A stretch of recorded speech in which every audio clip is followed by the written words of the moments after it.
Championship presented by Capital One. Do you feel it? The pressure is building here in Birmingham. 8 teams remain across the country. We are about to send the first team to Tampa to the Final Four. Will it be Duke or South Carolina? The Gamecocks, can their repeat run continue? Looking for their 5th straight Final Four. For the Duke Blue Devils, it's been almost 2 decades since they made a Final Four. The Duke men are already there. Can the women get there too? 2 games on deck for you in the Elite 8 today. South Carolina and Duke, followed by UCLA and LSU out in Spokane. That will be later today here on ABC. Let's go. We were ready to send a team to the Final Four. Courtney Lyle alongside national championship winning head coach Carolyn Peck. And as a coach, how does this Elite 8, how does the Elite 8 feel? I think that this is the toughest game because as a coach, you know what it's like to get to the Final Four. You want to take your team there. You've got to handle that pressure so that your team does not feel it and they just stay in the moment.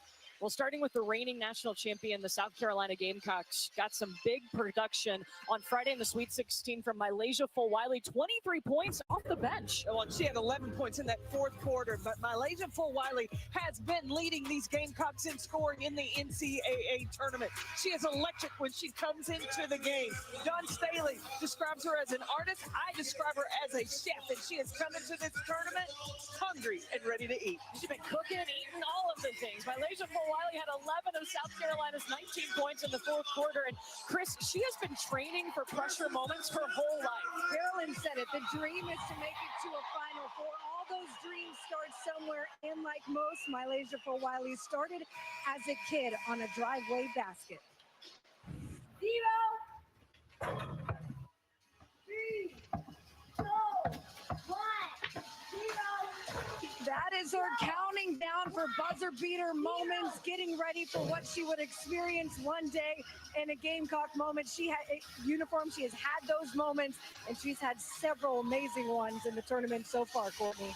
Yeah, they will need some highlights from Malaysia Fulwiley today, Chris, if they want to advance back to the Final Four. They're facing a Duke team who, when Carol Lawson took over this program, built the foundation on defense. And just look what they have done through 3 games in this tournament. They've only allowed 38.7 points per game. That is the 3rd fewest ever through 3 games at the Big Dance. And the key to their defense is Jaden Donovan. She's a sophomore. She may only be 6 feet tall, but against North Carolina, she had a career-high 4 blocks.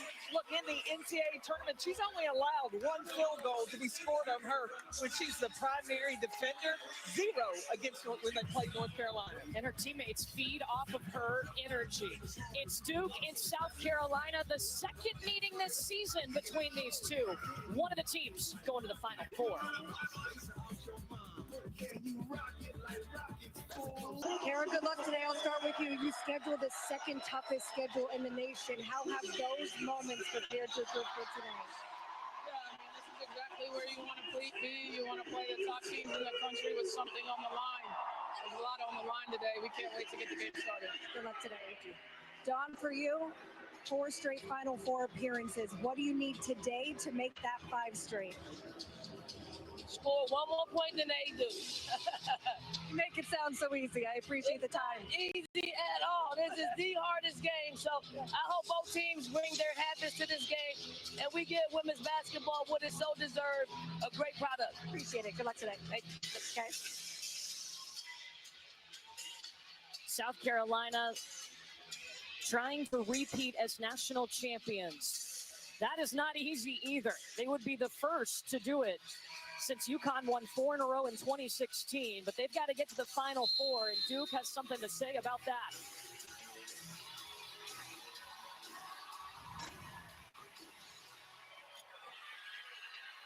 Duke controls the opening tip.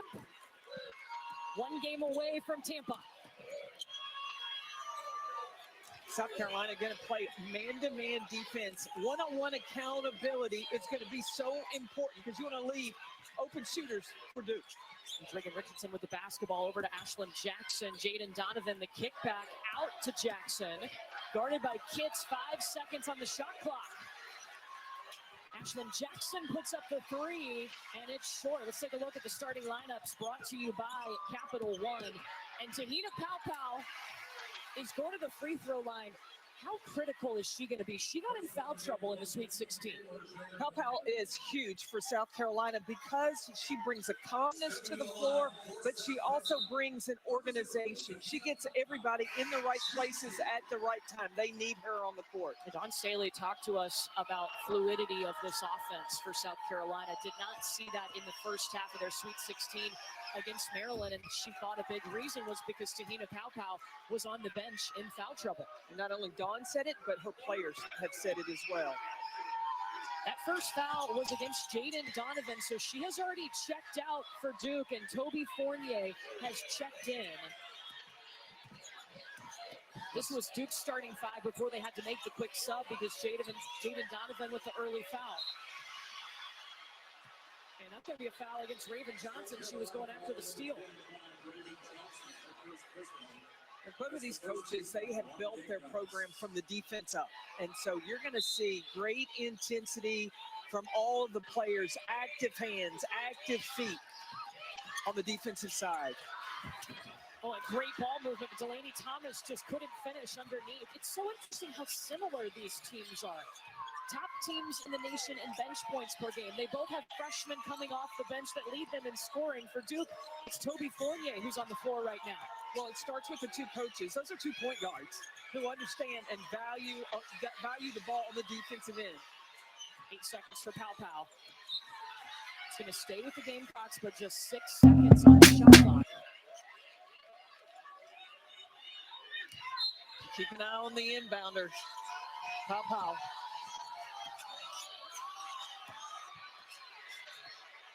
Hits the long 2. You know, these two teams met back on December 5th. How different are both squads now? Much improved. I think the connection on both the offensive and defensive end, especially for Duke with so many young players that are just really, I mean, they got a playbook that has 55 plays in it now. They know all of them like the back of their hand. Such a disciplined Duke team. In that December 5th meeting, South Carolina led by as many as 25, won by 11. But Duke actually outscored them in the second half. Well, the biggest thing that Duke did in that game is they got on the offensive boards. They did one of the best jobs of anybody over the last 6 years cleaning up their offensive misses. Yeah, the first meeting against South Carolina, Sanaya Fagan cuts the basket, gets the bucket. In the first meeting against the Gamecocks, Duke rebounded 48.6% of its own misses. That's the second highest allowed in the last six seasons by the Gamecocks. That's not an easy job, easy thing to do against South Carolina. They make their living rebounding. Oh, Sanaya Fagan with the block into the hands of Bree Beal. Excuse me, Bree Hall. Flashing back a few years.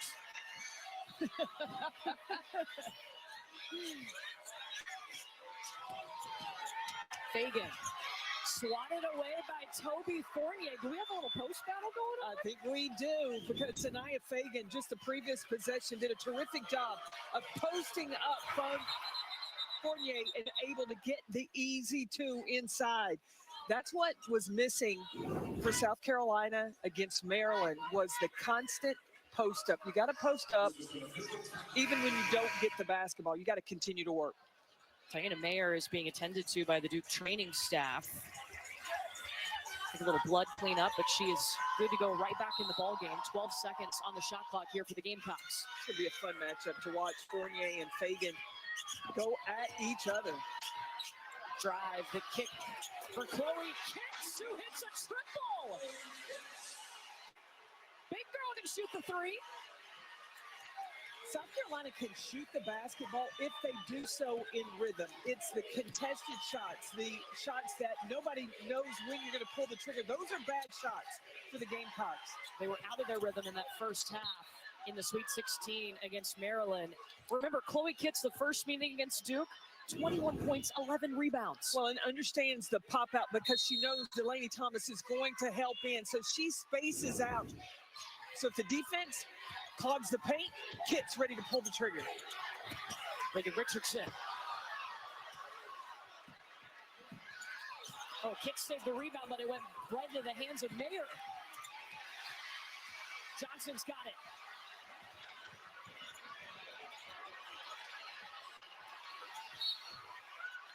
Kits hustling to follow Raven Johnson, and she'll have some free throws. As important as Tahina Pow is to South Carolina, so is Raven Johnson. Her decision-making and pushing the ball in transition, keeping the pressure on the defense. If Tahina Pow is the cool, calm, Raven is the spark, the fire when she comes in to run the offense. Well, fire and ice with those 2-point guards. Dawn Staley, a former point guard herself, doesn't mind having options. No, not at all. Chloe Kits at the free throw line, and Dawn has told us several times over the last few days, quote, Chloe Kits, she's a dog. And she means that in terms with love and affection. The competitive spirit that Chloe Kits brings to the floor, and look, she doesn't care. She's not worried about your feelings. She's not worried about, she just wants to win and willing to put in the work to get it done. Yeah, check out her last 8 games, over 14 points per game, over 9 rebounds a contest, much higher than her previous 27 games. Right now, they're wiping up some blood that was on the court. But Chloe Kits has been so important. And remember, she decided a couple years ago to enroll early. She came in and was with the team in January a few years ago and played. So gave up a full season to come in and get experience. That is paying off now. Dawn Staley said that had she not done that, she wouldn't be where she is right now, because in that first season, it was a struggle. She got beat up a little bit. She had to get really a feeling of how fast the college game is. But even since that loss to UConn that South Carolina had, Chloe Kits has taken her game to another level. There wasn't a starter that was averaging in double figures until Chloe Kits really took off. Wow, and I mean, there's several spots on the floor they're having to clean up right now.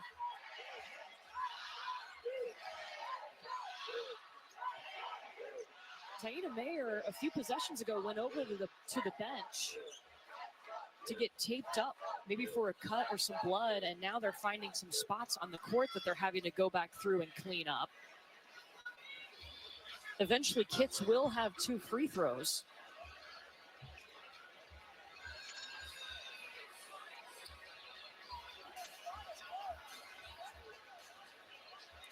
Is it on her hand?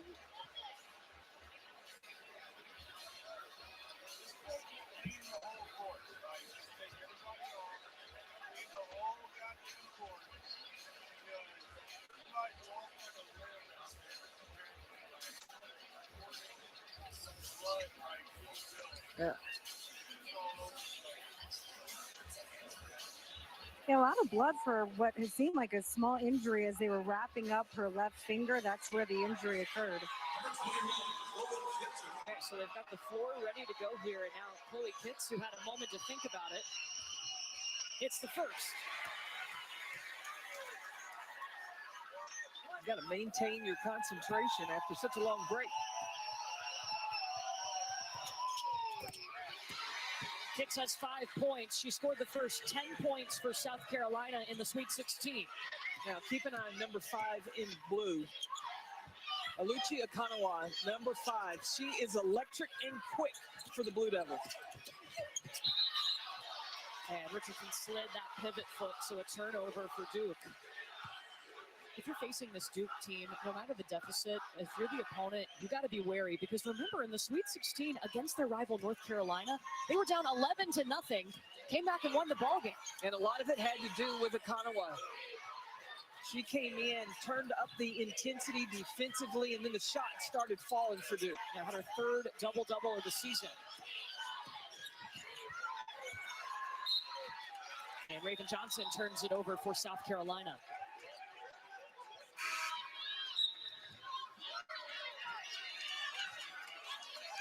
This season, 4 wins after trailing by double figures. It's tied for the most in the ACC, along with Notre Dame, who was a Sweet 16 team as well.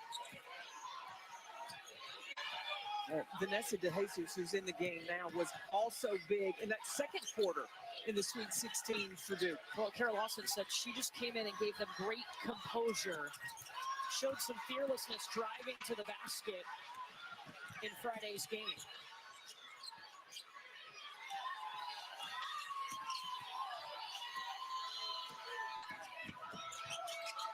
Kitts feeding Fagan. Up against Fournier. They're rewarding her today. Fagan was posting up hard early in the Sweet 16, but they didn't give her the basketball. And that's a tough check. Sanaya Fagan trying to guard her one-on-one. Duke's going to have to try to probably bring the double.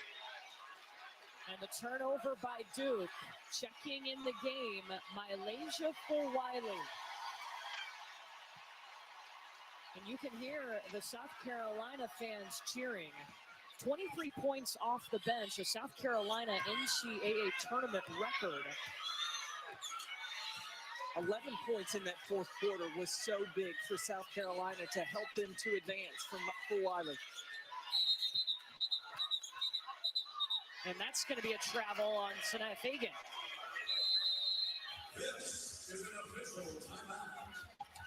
Well, South Carolina up 8. When we come back, a pregame ritual that involves a little coloring. Who is our mysterious artist? We'll introduce you when we come back. The second game in a row, Chloe Kitts gotten out to a fast start for South Carolina. 5 points, including a triple. She also has a rebound. Now for today's Need to Know, brought to you by AT&T. And Chris, what do we need to know about Chloe Kitts? So every player has their own way of working through their pregame nerves. For Chloe Kitts, it's coloring children's books. She's opened up about talking to a therapist about those pregame nerves. She said she would get so worked up that she almost be short of breath. So the therapist told her, try coloring. She also wears headphones, but there's actually no music. If you open them up, there's complete silence. She said music kind of gives her the opposite. It amps her up too much. Okay, I've definitely worn my headphones just to have silence before. You've done that to get me not to talk to you, I'm afraid. Yes, that's exactly it. But hey, whatever works for Kitts, she's having an outstanding season. Toby Fournier out of the timeout with a bucket. Her first points, that's Duke's leading scorer. Now Joyce Edwards is in for South Carolina. In the last couple of games, the freshman has really struggled in scoring, only averaging about 5.5 points.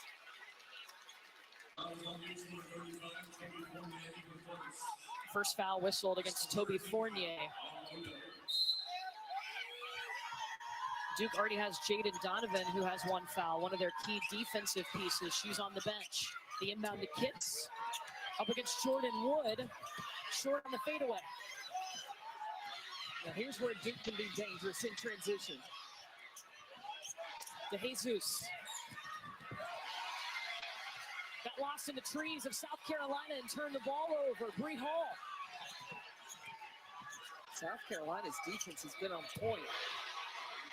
Little fist bump after that from Breezy. Gamecocks getting 57% from the field to start this game. Duke at 22%. Duke has really just struggled to get any kind of easy looks against this pressure from South Carolina. Well, they've had 3 turnovers their last 5 possessions. Ashlyn Jackson firing in to Toby Fournier.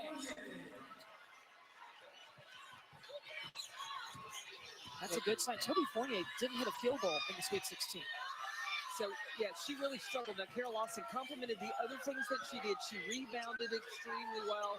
She defended. Now the offense is coming around in this Elite 8. Freshman against freshman. 2 leading scorers here. Joyce Edwards off the mark, guarded by Fournier.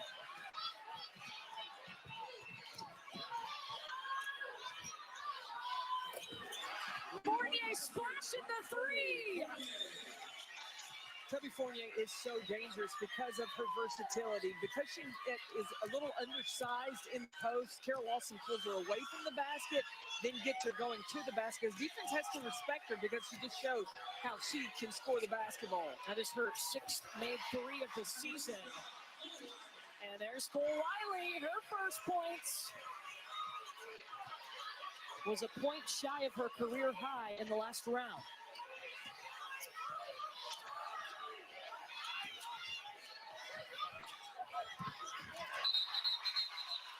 Met Fournier as soon as she got the basketball, and the arrows pointing to the Gamecocks.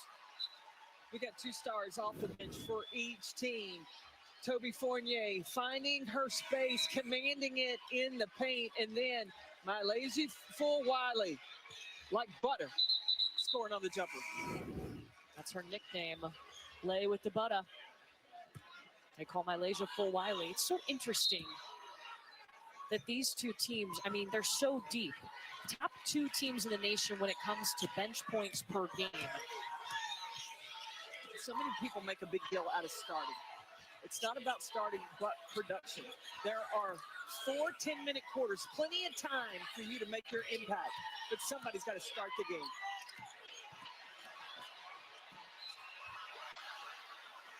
Just off the iron for Wiley, but she'll get 2 free throws. And that is the second foul against Jaden Donovan. That is important. That's huge because Donovan is, she's a rebounder. She's the shot blocker inside for the Blue Devils. She had just come back in, and now 2 fouls.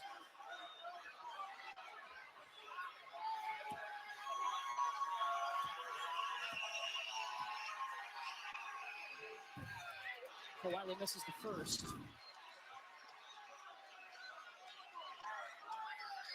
If anything, it could have been a little shove off from Full Wiley, that inside hand. That's a bad call.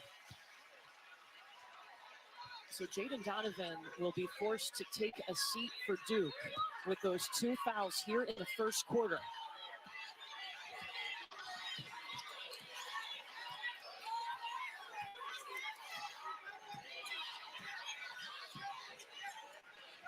Richardson up to Delaney Thomas. Look, you see how Malaysia Full Wiley covered for Pow Pow on that split action. And Delaney Thomas got the offensive rebound, but also drew the foul. First against Joyce Edwards.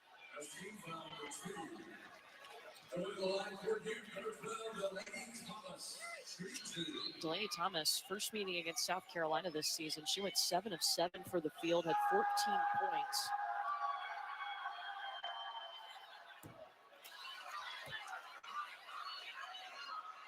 Got a little hitch in that free throw. It's like a little pause when it gets to the top and then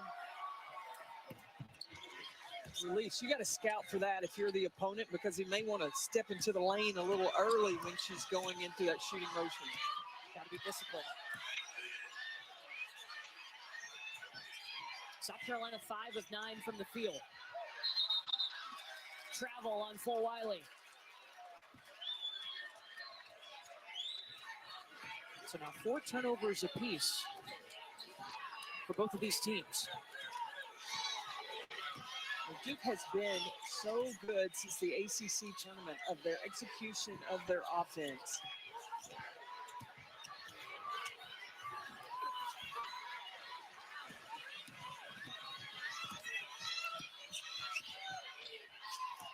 See, Fagan is posting up. Guards just didn't give her a look.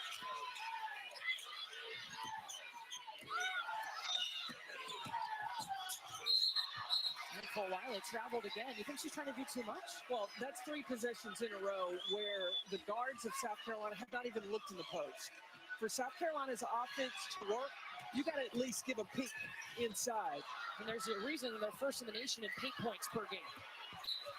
This stays with Duke. Lucia Kanawa. Just anytime she can try to be involved, she's going to be there. Yeah, Donce was real concerned about number 5 in blue. She may be only, 5'10". That's what they have her listed, but she's about 5'8", 5'9", but she can get off the floor. Jump ball possession arrow to Duke.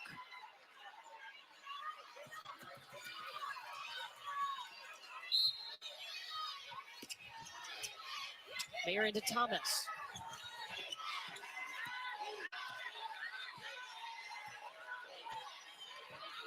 Reagan Richardson, number 24. She's got to get involved offensively. She's in the corner, top of your screen. Jordan Wood going around, kicks in and out. Full Wiley's got a chance to throw one up at the buzzer. Didn't realize the time.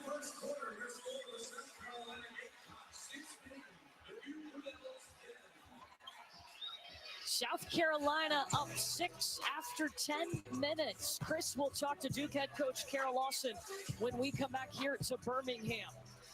We'll be back after this message and a word from our ABC stations. Kara, what do you need on the defensive end to pull them out of their rhythm? I just thought we had some breakdowns that were uncharacteristic of us that got them some open looks. We're trying to shore those up in the second quarter. Toby's had some early scoring. What's allowed her to be so productive early in this one? Yeah, she's a great finisher. I think hopefully we can get the rest of the players finishing too. I think we've missed a lot of shots that we normally make, a lot of layups. Hopefully we'll be able to make those in the second quarter. Appreciate it. Good luck. Thank you. Toby Fournier, 7 points, 3 of 5 from the field. She never field goal. She's the offensive punch for Duke. Up inside to be able to stretch the defense and score from the perimeter. Her versatility can be a nightmare for South Carolina. She's just got to continue to get touches. This is a player coming out of high school, was the 10th overall recruit, and didn't really find basketball until the age of 12. That is amazing to me, that her composure on the floor and how she's able to play starting at such a late age. And not only she didn't start playing until 12, she started dunking at 13, put it on video at the age of 14. Not a bad jump start to your career. Now she's Duke's leading scorer and has them in the Elite Eight. Possession arrow is going to point to Duke. Now that effort of Duke getting on the floor, that was something Don Staley was worried about. Got to win the 50-50 balls because Duke can be relentless at those hustle plays. Duke in its 12th Elite Eight, the first since 2013. See, Sanaya Fagan is not even guarding Fournier when she comes away from the basket. She's got to look at the rim. Fournier had to try to work from behind the basket. Last touch by Duke, it'll be Gamecock basketball.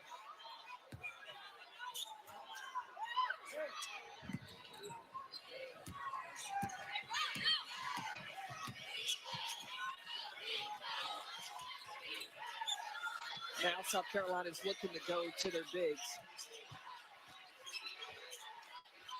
Fagan kicking to a waiting Raven Johnson. Hold the ball through. Shots in rhythm. That helps South Carolina's field goal percentage.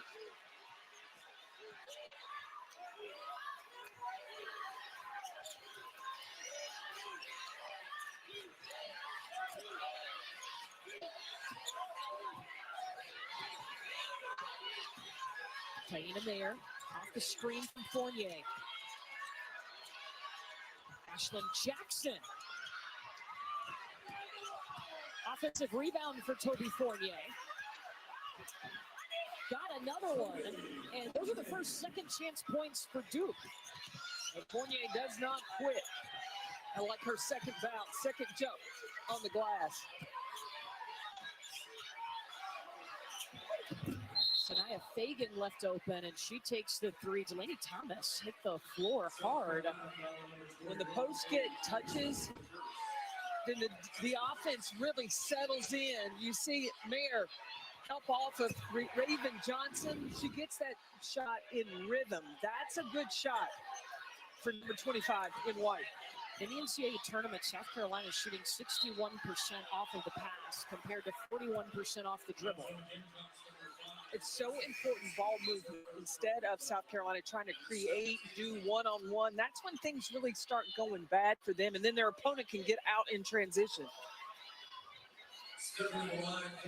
Foul was against Tessa Johnson. Chloe Kitts taking a seat. She picked up her first foul moments ago, and Ashlyn Jackson at the free throw line for the Blue Devils. Was a McDonald's All-American, a Jordan Brand Classic participant out of high school.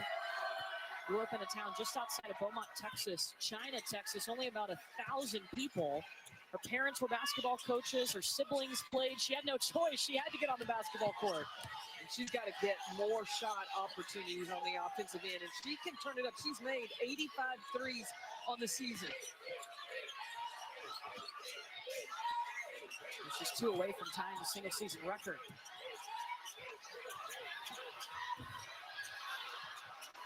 Fagan got the putback.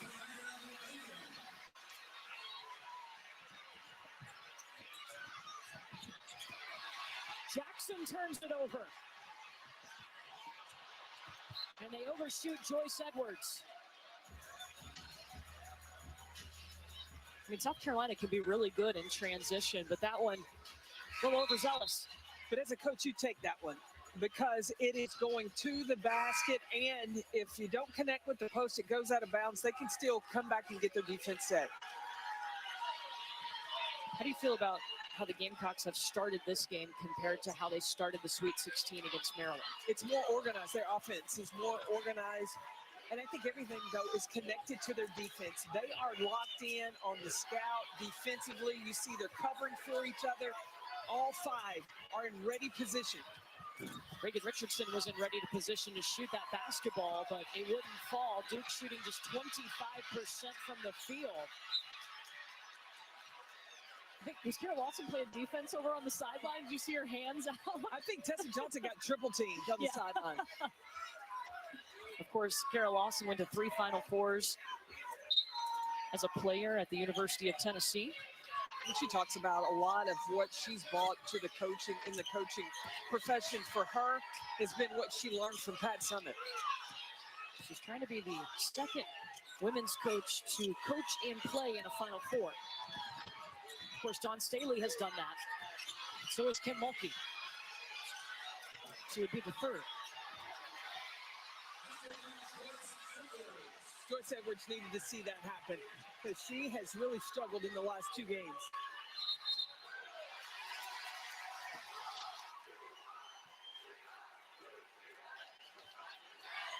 And the thing that Dawn Staley talked about with Joyce Edwards is that she just needed to slow down. Understanding she's at the top of everybody's scouting report, number 8, even though she comes off the bench.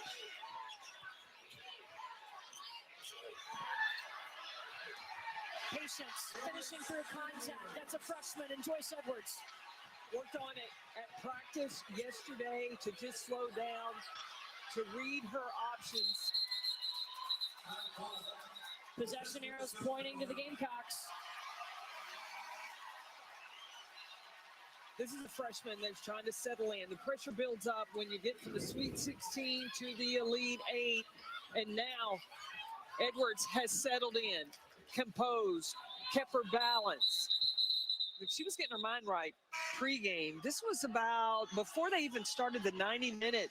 Yeah, it was 11:20 local time. She came out to the floor and sat underneath the basket for quite a while. There was nobody out on the floor. Yeah, she was the only player out of the locker room. Yeah, and we've never seen her do that before.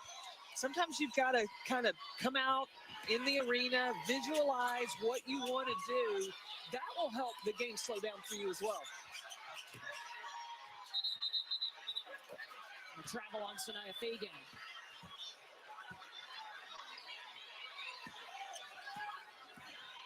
South Carolina turns it over, but meanwhile, Duke has 3 turnovers its last 4 possessions. Almost coughed it up again, Fournier. Oh, bounced out. Last touch by Fagan. The defensive pressure, you've got Raven Johnson, Bree Hall, and Tessa Johnson that are so tough defensively. Pow just replaced Tessa Johnson. Bacon for Reagan Richardson. That ends a 2.5-minute scoring drought for Duke. Yeah, Richardson is a scorer. Last year, she was scoring about a little over 12 points a game. It's down to 9 this year because you have the other scoring options, but she's still got to look at the rim and get some touches on offense. Edwards misses in the middle of the paint. Uchi Akanawa. Edwards popped it up into the sky. Akanawa got back bearing time.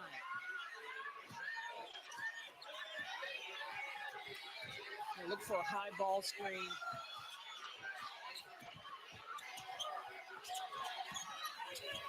To Jesus. 2 seconds. They got to shoot.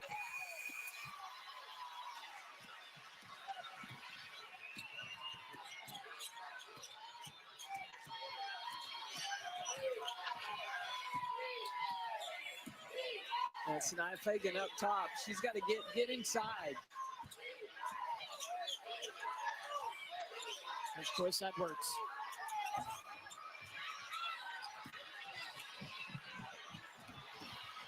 And Duke just overshoots Aluchi Akanawa. You can feel the pressure. One of these teams is moving on to the Final Four. South Carolina on top of Duke, 25-16.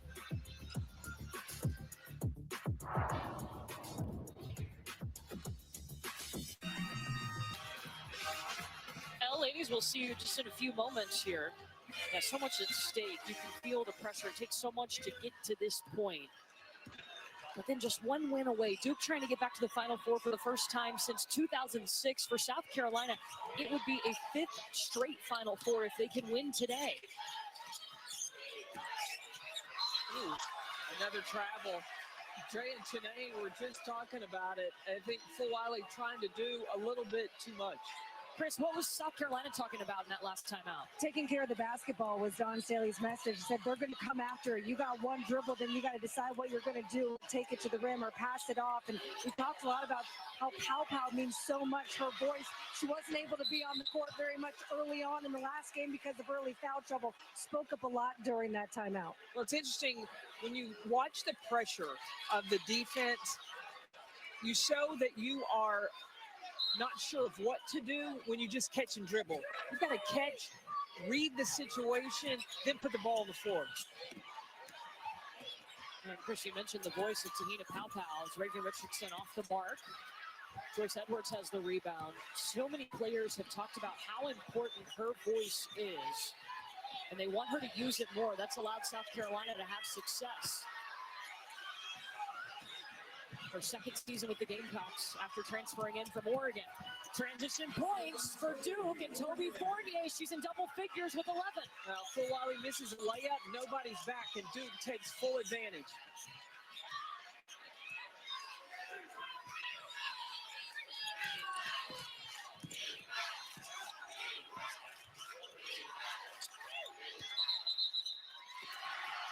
Travel on Edwards.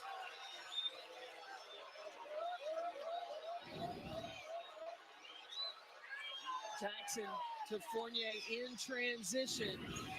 Just keeping the pressure. Anytime South Carolina takes a quick or bad shot, Duke just needs to get out the run.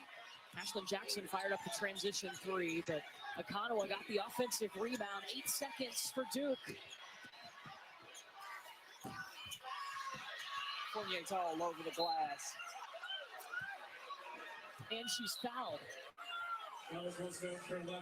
Duke did such a good job in the first meeting against South Carolina, crashing the glass. What was it, 18 offensive rebounds the first time around? 18. They rebounded almost 49% of their misses in that first meeting. They've got 10 offensive rebounds already. And that doesn't happen against South Carolina. No. Only 4 second chance points, though. And you can tell that was a focus for South Carolina coming out. They boxed out the first couple of minutes of the half, of the first couple of minutes of the first quarter, and then they've gotten away from that. Well, Toby Fournier has 3 rebounds. Well, guess what? All 3 of those are offensive rebounds. There's another offensive rebound. Ashlyn Jackson stepping into the 3, buried it! And a sigh of relief after she saw that go in. That can be a momentum shifter for Duke. She's now 1-3 away from tying the single season record. It's an 8-0 run for the Blue Devils.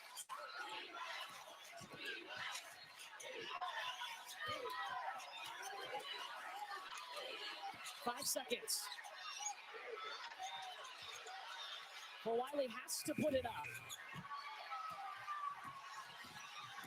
Over a 4-minute scoring drought for South Carolina. Where did Bree Hall come from to help on that penetration? She came over and said, peekaboo.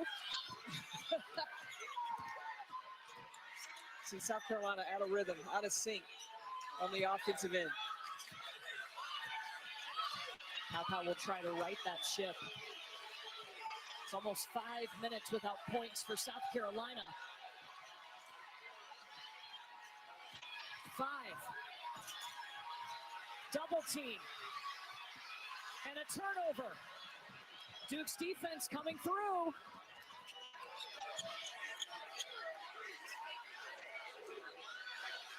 Under a minute to the half. South Carolina out of sync on the offensive end. Now, will that affect them defensively?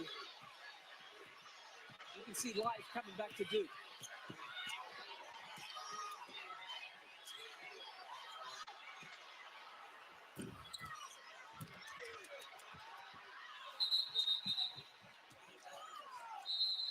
With 37.9 seconds remaining, And South Carolina will call a timeout.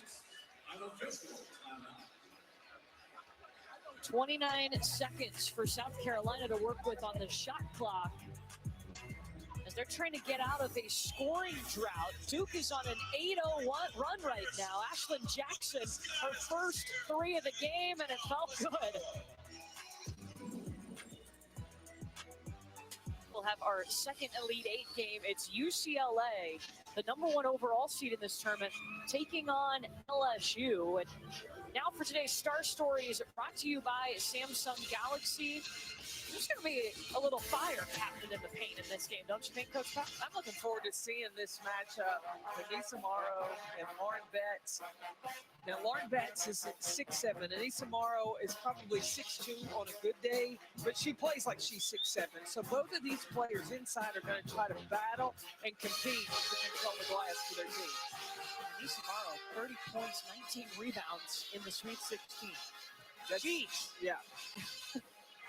Well, right now, the momentum here in Birmingham is with Duke. They're on an 8-0 run, and South Carolina hasn't scored in 5 minutes and 40 seconds. They keep handing the basketball over to Duke. Yeah, South Carolina has 10 turnovers. I didn't mind that one in transition, but they have traveled with the basketball, at times off the bounce, trying to do a little bit too much.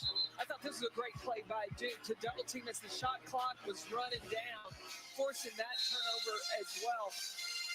The Gamecocks have to stop getting themselves in bad situations. They started out in that first quarter. They played beautiful basketball. They executed. They stayed disciplined within their offense. They've got to get back to that. Otherwise, Duke is going to take full advantage because their defense is awfully stingy. So before that break, it was Dawn Staley who called the timeout to set up this possession for South Carolina. Possible chance to go 2 for 1. And now it's too late in the clock.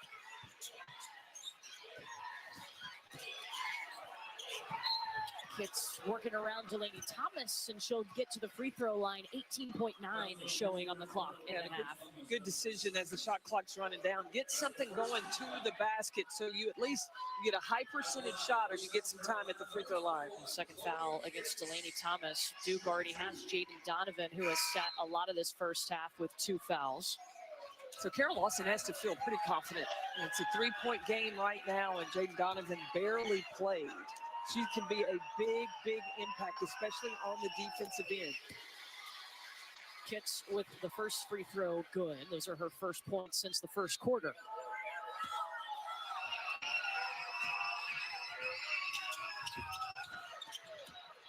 Misses the second.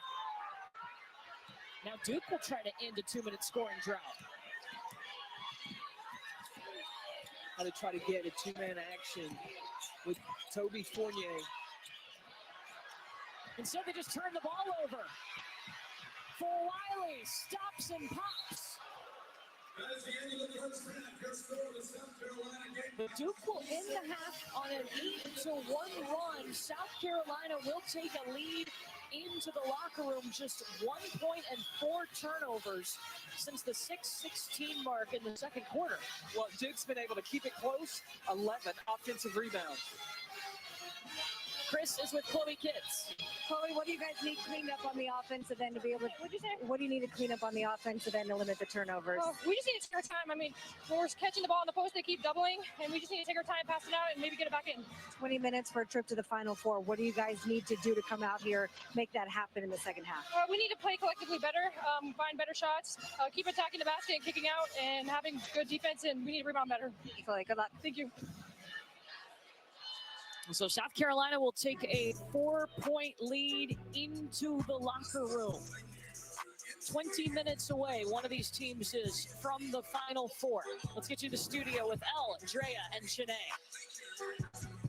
To 65. Well, it's South Carolina that can hold themselves to 65 when they get out of sync. And that's what happened in that second quarter. Taking bad shots, turning the ball over. That's where Duke is really at their best, when they can run in transition. The other thing that Duke did is they got on the offensive glass in the second quarter. Of the 12 points, 8 of those came as second chance points. South Carolina not able to keep Duke off the boards. South Carolina hasn't had a field goal in 6 minutes and 16 seconds. They're up by 4. Ashlyn Jackson immediately to the rack. And it's a 2-point game. And what has Duke done? They have spread the floor, opened the lanes, and they're going to challenge South Carolina's defense, taking them one-on-one. South Carolina has led by as many as 11 today. Gamecocks seeking a 5th straight Final Four. Duke hasn't been there since 2006. Look, what is the strength of South Carolina? It's paint points and second chance points, and those have been few and far between today. Just 12 paint points and 5 second chance points for the Gamecocks. Taina Mayer rethinks that, pulls it back out to set things up for Duke.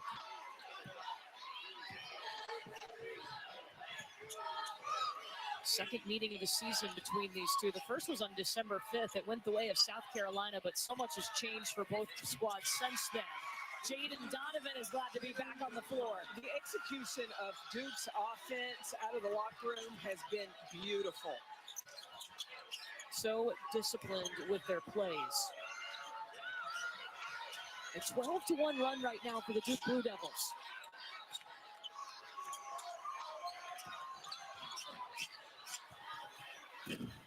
Top of the key for Pow Pow, and Duke's got a chance to take the lead. Raven Johnson swats it away. The offense for Duke, you're going to watch the screening action of coming across, and then when the help happens in the paint, you've got the step up by Sanaya Fagan. That leaves Jaden Donovan on the backside. Duke has talked about the motivation. They made it to the Sweet 16 last year. They pushed past that this year, ready to take the next step. Again, another offensive rebound for Duke. 13 offensive rebounds for Duke in this game. Just 8 second chance points. Reagan Richardson. First lead for the Blue Devils since it was 2-1 in the first quarter. What is so impressive about Duke is there's no panic. If the shot clock's running down or if they're behind, they just keep their nose to the grind. Sanaya Fagan rolling to the basket, trying to shoot over Delaney Thomas, and does. Fagan's got 8. Remember, Duke was down 11-0 to start the Sweet 16. Came back and won that game. They have been there, done that. Carol Lawson talked about the tough schedule that they have had, has prepared them to handle these situations in the NCAAA tournament. The second toughest in the nation. 5 seconds for Jackson. And there's going to be a foul whistled against Fagan. What Duke is looking at is where is the best mismatch, where she's got speed against a slower South Carolina player, and that's who the plays are being run to. First foul against Fagan puts Ashlyn Jackson at the free throw line.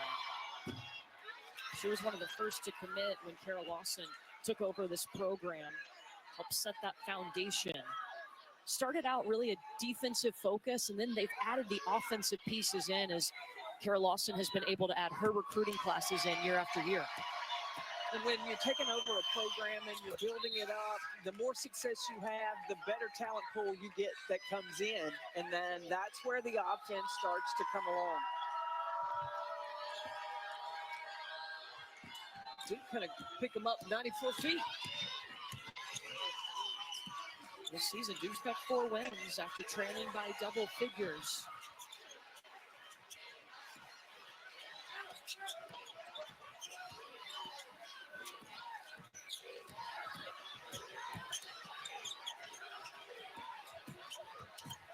Raven Johnson stripped by Taina Mayer. Good hands by Mayer. Oh, better hands by Johnson. Mid-air.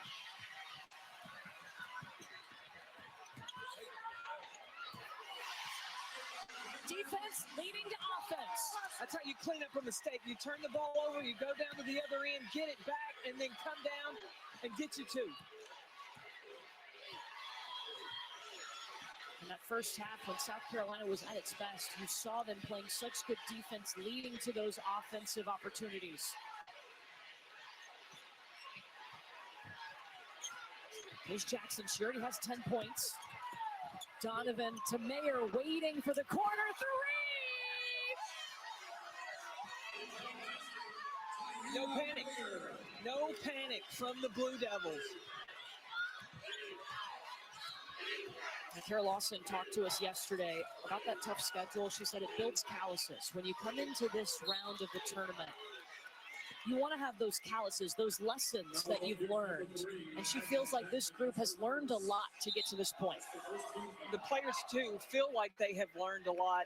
The tough situations that they have been in, the intensity that you've got to play with and not give in.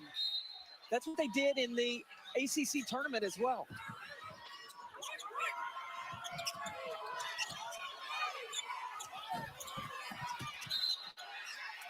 Duke basketball. For this Duke program, they've been to the Final Four 4 times, but they've won 64 NCAA tournament games. That is the most wins without actually winning a title among any program. Yeah, Gail Guest, of course, and Joanne P. McCauley built the program up, just not able to cut down the final nets.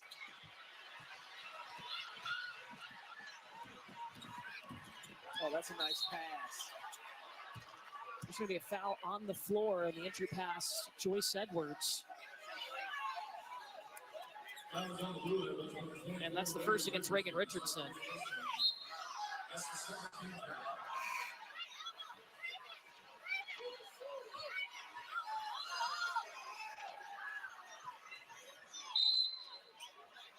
There's Full Lively back on the floor.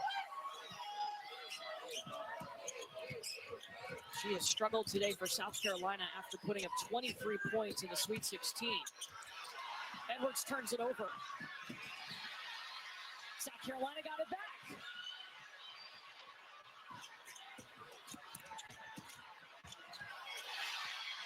Riley found the bucket. Does that get her going? She can make some lemonade out of some lemons.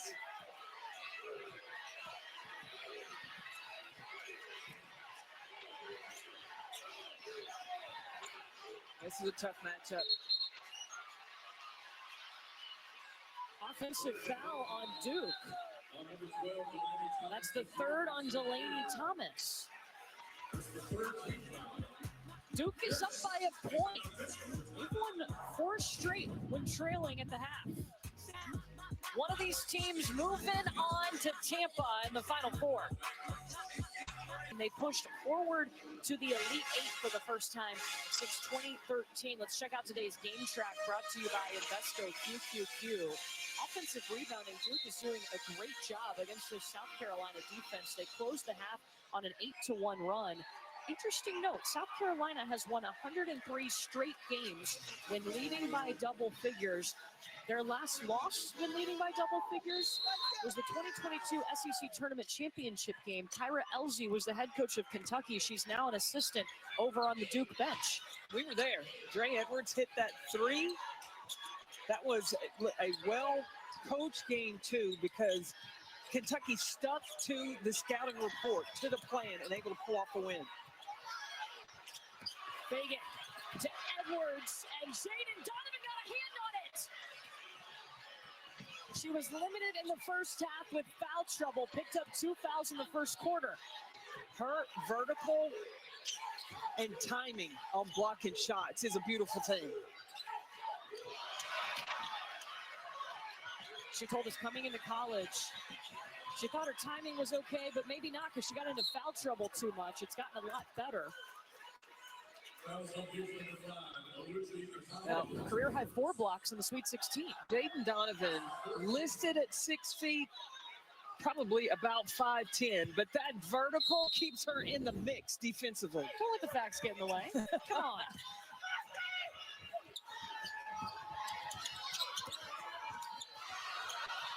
Well, Wiley turned it over. Lucia Kanawa speeding back the other way. Her first points tonight. South Carolina needs to move the basketball. In that first half, they shot 63% off the pass, only 31% off the bounce. And off the bounce, they were turning the ball over.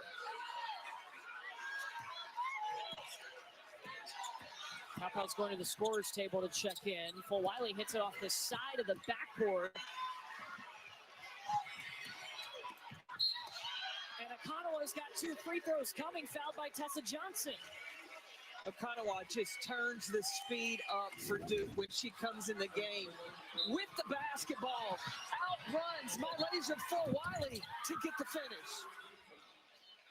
You noticed a little extra pep in her step? Because she told us when Jaden Donovan's out on the floor, that really fires her up, and they're out there playing right now together. Yeah, those two, I think, turn up the defense for Duke.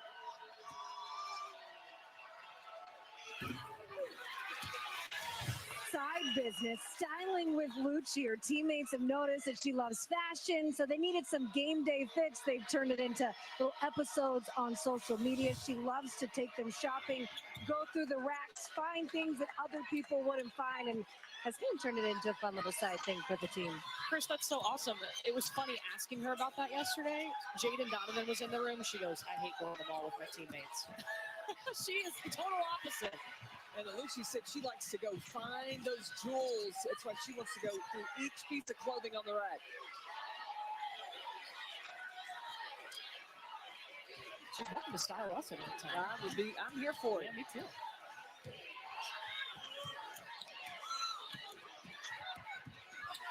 Toby Fournier. Largest lead for Duke as Fournier hits 14 points in this game. That is over her season average. She's their leading scorer. Pow. Waits for the defense to blow by. And that ends a 2.5-minute scoring drought for the Gamecocks. South Carolina has led by as many as 11. The Duke, they're looking at matchups. The offensive call is who has the weaker defender on them. Well, you don't want to go at Tessa Johnson. She's going to be in all the defensive schemes. Joyce Edwards trying to euro around the defense of Donovan.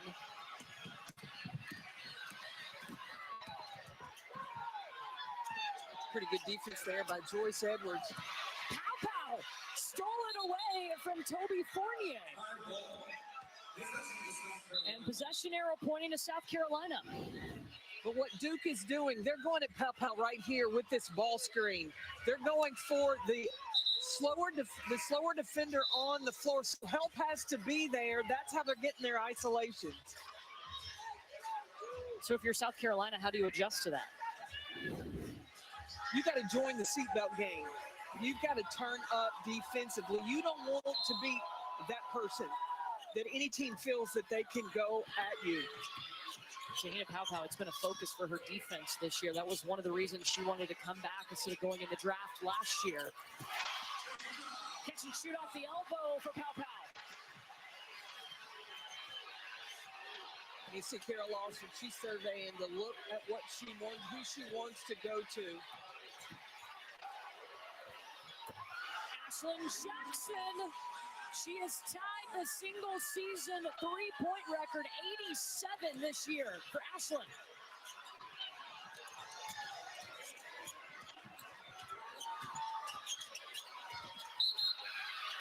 Kitts gets herself to the free throw line. That's the third against Jaden Donovan of Duke. Now, Carol Lawson has to make a decision. It's the end of the third. You want her going into the fourth. Still having 2 fouls to give. Don't want her to pick up this fourth one with 47 seconds left.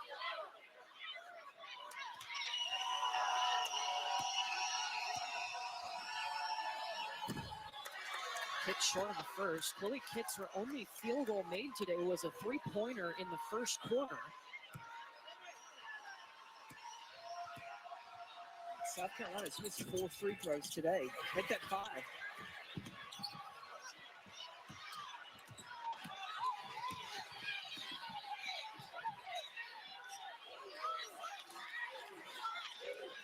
Seconds now for Duke to operate. I was looking for the switch for Bree Hall to take on Jackson. She stepped into that defensive stopper role for South Carolina this year.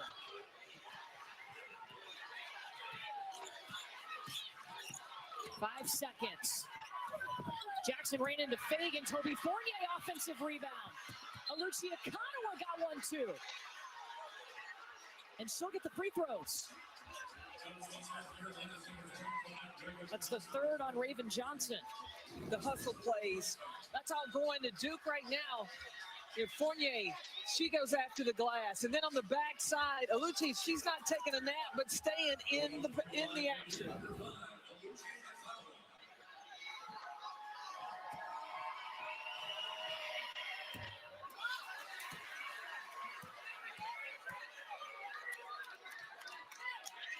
Both teams struggling from the free throw line. And 5 misses for each at the free throw line today.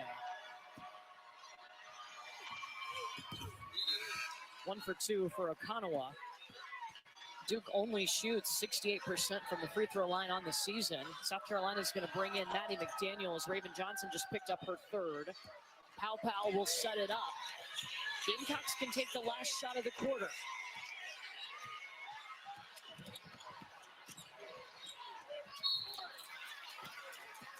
Pow Pow driving, free throws coming. Now, South Carolina is a team that normally shoots pretty well from the free throw line. They shoot 76% as a team. And Pow Pow 80%. You got to take the free ones when you can get it. The second foul on Ashlyn Jackson. South Carolina led by 4 at the half, but Duke has outscored them 20-11 here in the third quarter.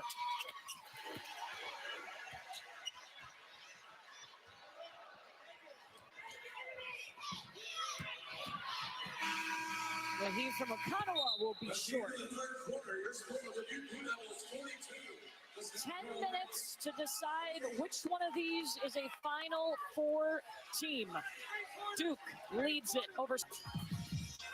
Coach, with 10 minutes left, what will be your message inside that huddle? Yeah, it's a game of runs. It's time for our run. We got to get the loose balls. I think I said before the game's going to be won in those broken plays, and we're not doing a really good job of getting those 50-50 balls, so we got to do a better job this half and this quarter if we want to win this game and go to the Final Four. Saw Pow Pow step up offensively last couple minutes. Who else do you need to provide some offense? I mean, Chloe would be great. Hit a free throw. Fagan, hit a layup. So it takes all of us, but it's hard. It's hard. This game is hard, so we got to bear down. And if we want to win, we got to go outplay them. I appreciate it. Good luck. Thank you. South Carolina has only scored 38 points in this ballgame. They're facing a Duke team that prides themselves on defense. Third fewest points allowed through 3 games in the NCAAA tournament is by this Duke team this year. They only give up 38.7. Well, they've only given South Carolina 38 so far today. Richardson off the miss. South Carolina was off to a strong start in the first quarter. What changed?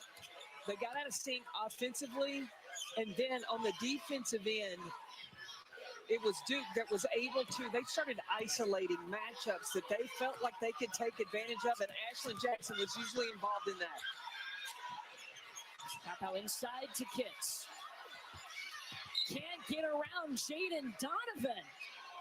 Donovan, look, she's staying on the floor too. Remember, she's playing with 3 fouls. Picked up 2 fouls in the first quarter, had to sit the second quarter.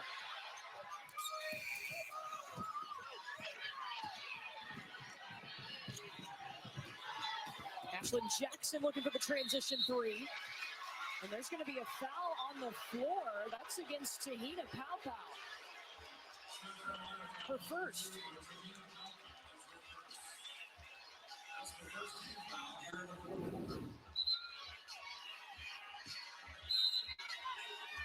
Paopao went under Delaney Thomas when she left her feet.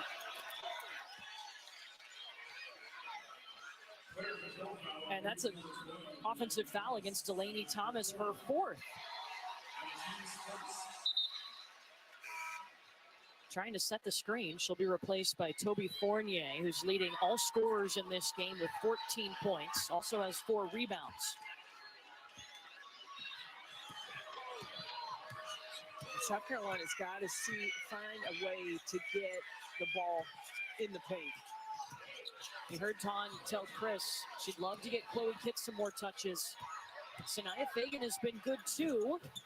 Bounces in the bucket. There's your paint touch. Well, the key thing for Fagan on that possession was she was patient to see whether or not the double team was coming and then went to work. Duke's lead cut to 2. They've led by as many as 6. South Carolina led by 11.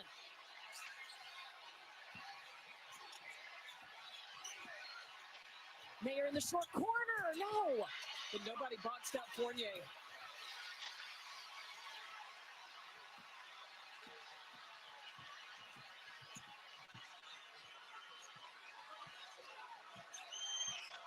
And now South Carolina becoming more patient and disciplined in their offensive execution.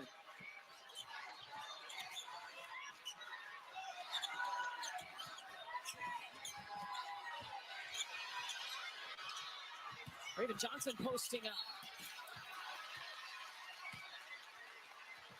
Free throws on the way. The foul by Taina Mayer. Her first. And on the last possession, Sanaya Fagan, you watch the patience. She catches, checks, sees there's no double team there, and then gets right into her pivot, little fadeaway, and gets the finish.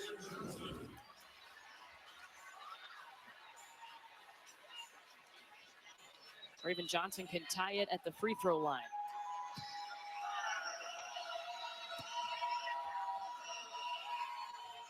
Got the first. Don't miss the NCAA Women's Final Four next weekend on ABC and ESPN. For more information, go to ncaa.com, your home for all 90 NCAA championships. We're tied 42 all. South Carolina is on a 6-0 run.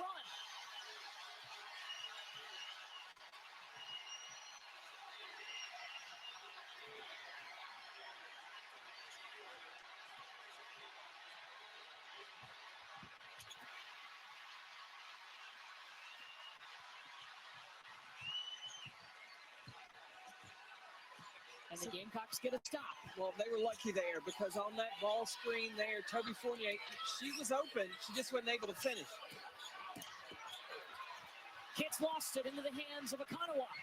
She's got Richardson, dishes it over to her.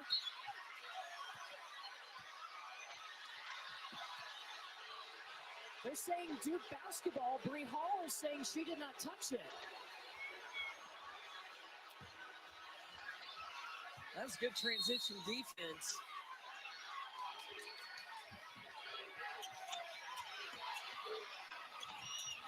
Ashlyn Jackson off the side of the backboard. That was a good box out by Paopao.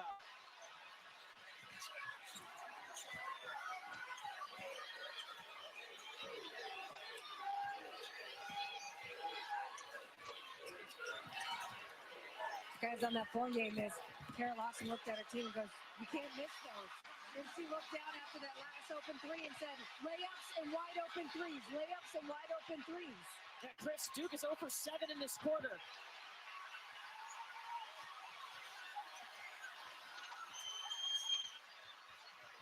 Run for South Carolina, and you can hear the crowd getting behind them too. They want, it feels like a home court advantage with all of these South Carolina fans here.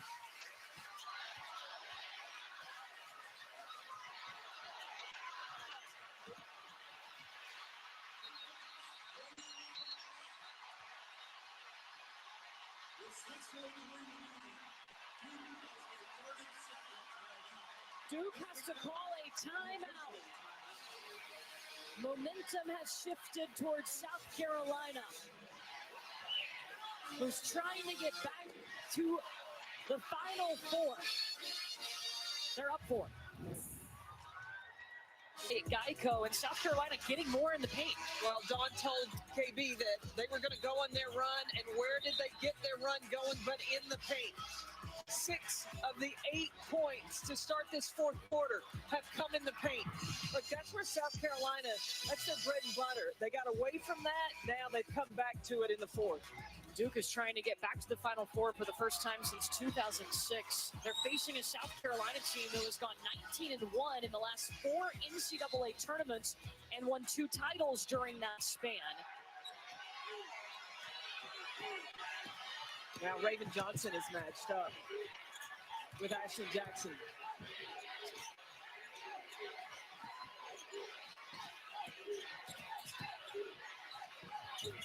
Reagan Richardson, first points of the quarter for Duke. They get him out of that timeout. Richardson and Jackson for Duke. Those are the 2 players for them that can take over a ball game. Inside to Fagan, knocked away. Chris, what did you hear in that last Duke huddle? Kara Lawson very calm with her team, said we cannot win this game if we continue to miss layups and wide open threes. She looked at them and said, this is your time, go out and take it. Yeah, layups have cost them 7 of 20 on layups for Duke today. 7 of 20 in the layups, 5 of 15 from the 3-point line. 4th foul on Jaden Donovan. And the 3rd team foul for Duke. When you hit 5 team fouls in a quarter, it's an automatic 2 free throws. So Donovan is going to check out. She's been battling foul trouble all game, picked up 2 in the first quarter.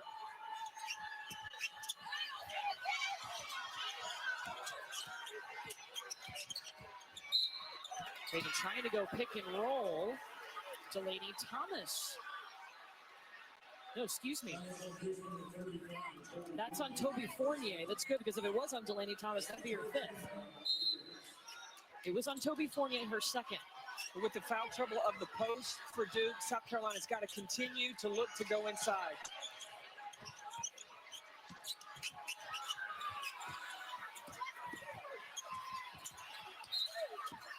Fournier with good defense. Raven Johnson caught the basketball standing on the baseline.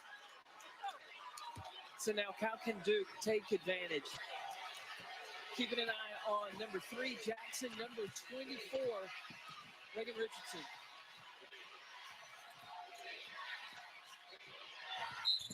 Toby Fournier hit that layup. 3-point play opportunity for the freshman to retake the lead for Duke. Duke's got to make layups, and you put it in coming off a 2-man game ball screen.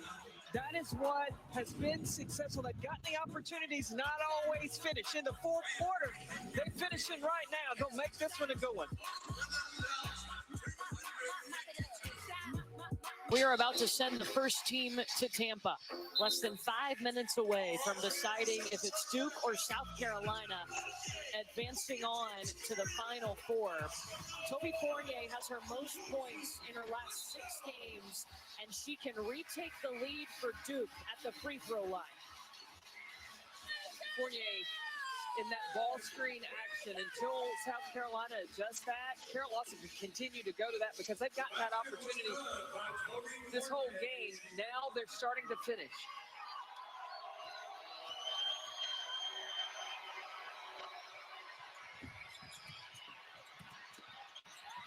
Missed it, and there's a scramble on the floor for the rebound. And you look at who's involved.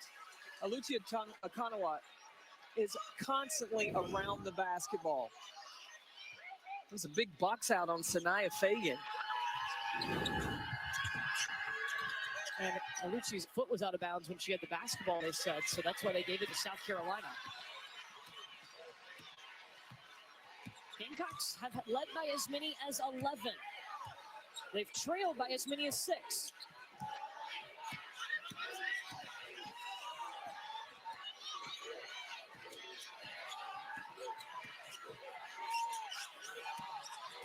Sanaya Fagan. She's done that a couple of times against Toby Fournier. 12 points for Fagan. 14th time in double figures. Got a senior stepping up going against that freshman. Here comes the ball screen for Duke. Delaney Thomas kicks, though, swinging around to a waiting Reagan Richardson.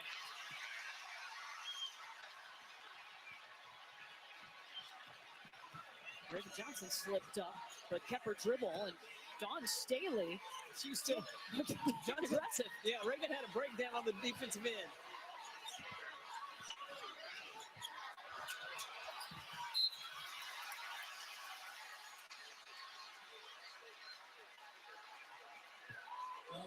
It's the third on Toby Fournier.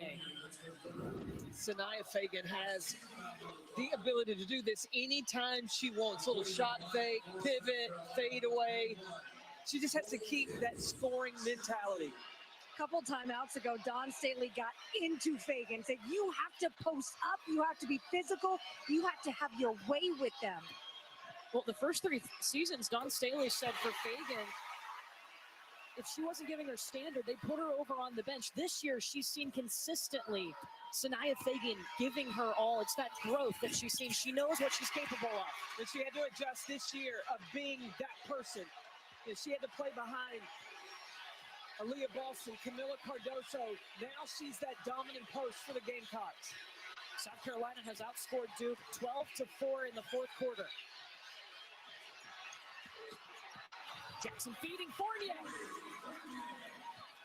18 points for Toby Fournier. It's the communication on that ball screen action and in the middle of the floor. That is something tough to have to deal with.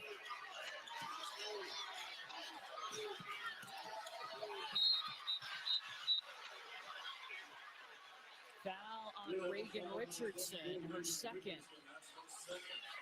And on this pick and roll, you see Raven Johnson, she switches with Sanaya Fagan. Chloe Kitts doesn't commit to Fournier, and she continues to roll and get the finish.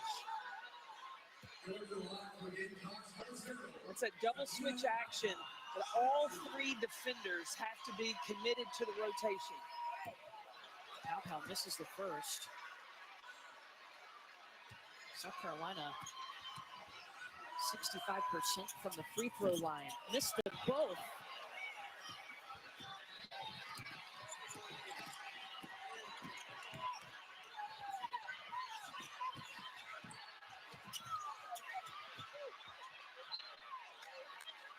It stays with Duke.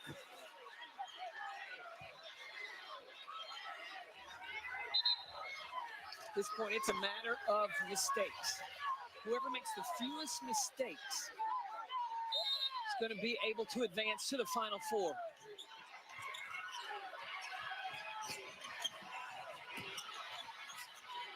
Richardson threw it right to Raven Johnson.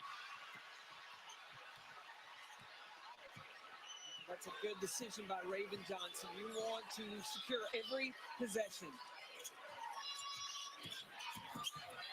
Bree Hall driving, elevating. Tried to get the rebound, but it goes out of bounds off of Hall. Duke basketball down 2.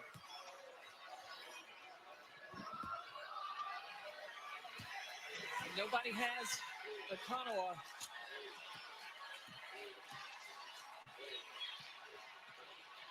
Go back to the ball screen action. And Ashlyn Jackson takes a shot. Is that a good shot for Duke? It is. I think for Jackson coming off that mid-range, that's a good shot for her. 2 minutes to decide who's going to the Final Four.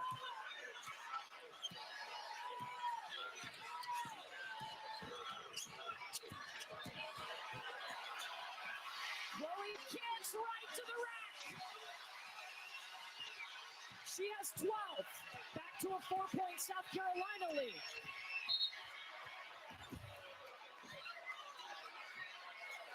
And then Kitts is called for that foul. Now fouls on the other end. That will be her second.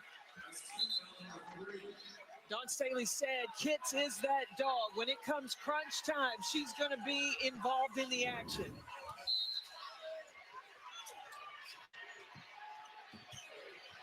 It was just the third team foul by South Carolina, so no free throws, and then they take the ball right back. Well, the turnovers have really hurt Duke these last couple of minutes. Now, South Carolina can just be patient and use the clock.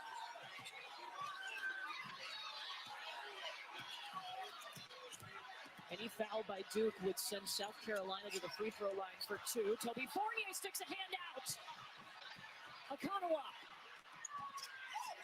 Back up top to Jackson.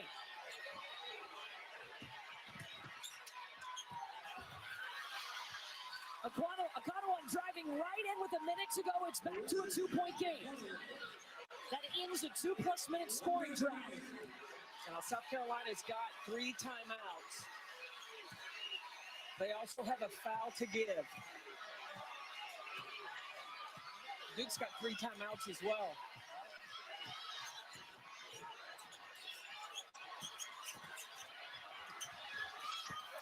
Fagan missed at the rim. Scramble keeps it with South Carolina. Now they can go to the monitor under 2 minutes to confirm possession. That's why you see the Duke players and Carol Lawson making that signal.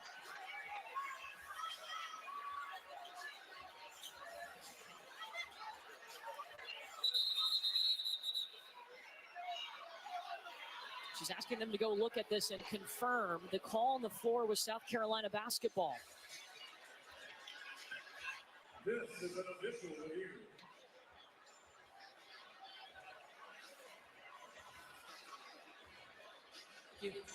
The out-of-bounds play is under review. The call on the floor is South Carolina ball.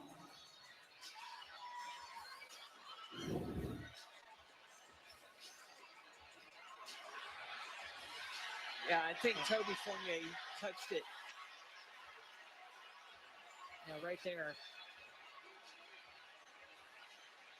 Now remember, the original call was South Carolina, so it has to be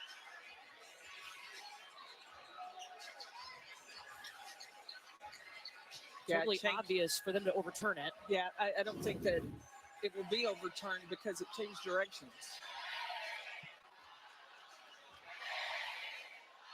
And it was a quick review.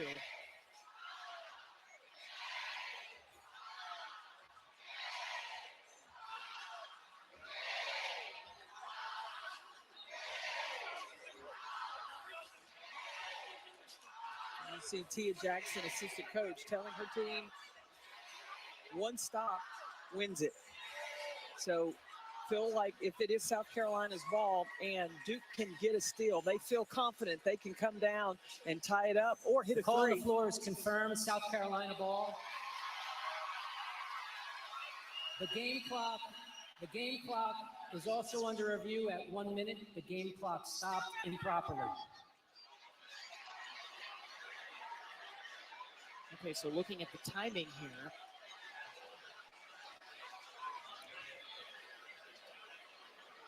Both teams with 3 timeouts. Any foul by Duke would send South Carolina to the free throw line for an automatic 2 free throw attempts. South Carolina still has 1 foul to give. With 19 seconds left to go, though, Duke doesn't need to foul. Just they need to get a stop. Now, Carol Lawson still has 3 timeouts, so if they get possession of the ball, they get a rebound, instead of advancing, quick call a timeout and advance the ball, and then you would have an opportunity to draw up the exact play that you want. So again, they confirm possession for South Carolina. Now they're looking at the clock.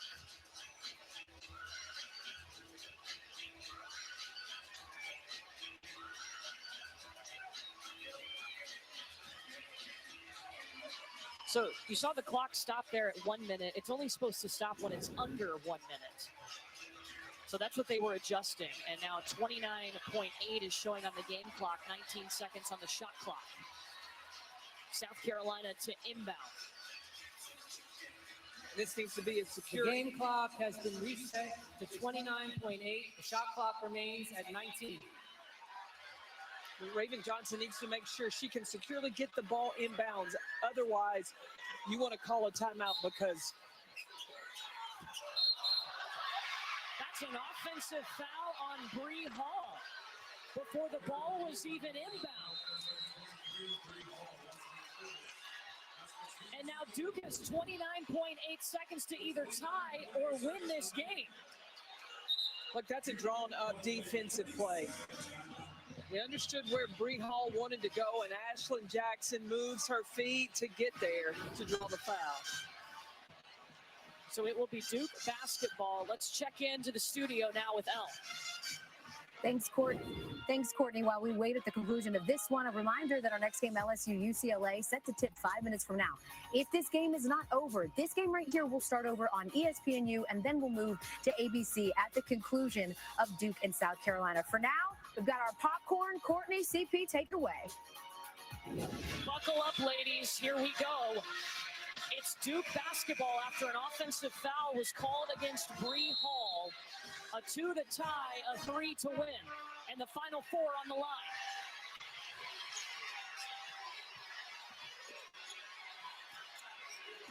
Richardson and Jackson. Those are the main two you got to worry about for Duke. Here's Ashlyn Jackson. Ball screen action has been a problem. Ashlyn Jackson takes the 3 into the hands of Bree Hall. And Dawn Staley was able to call a timeout as Bree Hall grabbed that rebound. 6.4 on the clock. With 6.4 seconds remaining, South Carolina holds a 30-second. I think there was about 9 seconds left when she took the shot. Jackson on the ball screen. Sanaya Fagan.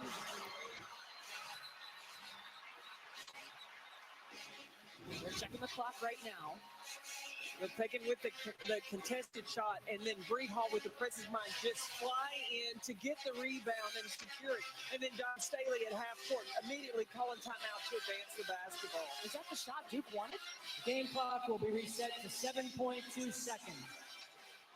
Don't mind it. You either want Reagan Richardson or Ashlyn Jackson taking the shot. But with a 2-point game, you may want to look to attack off the bounce, especially with Sanaya Fagan on you. You've got the quicker step to the basket. So now Duke got a foul right away? They do. That foul would result in 2 free throws for South Carolina.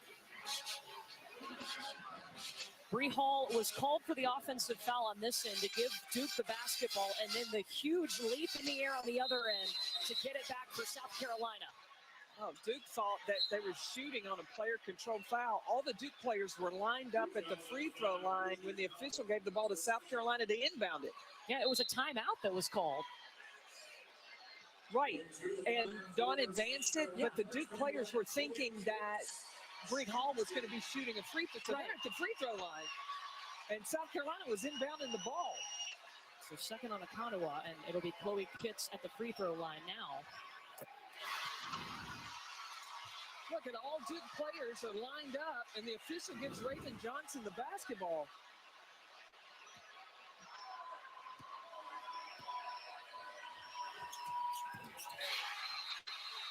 Chloe Kitts hits the free throws when South Carolina needed them most.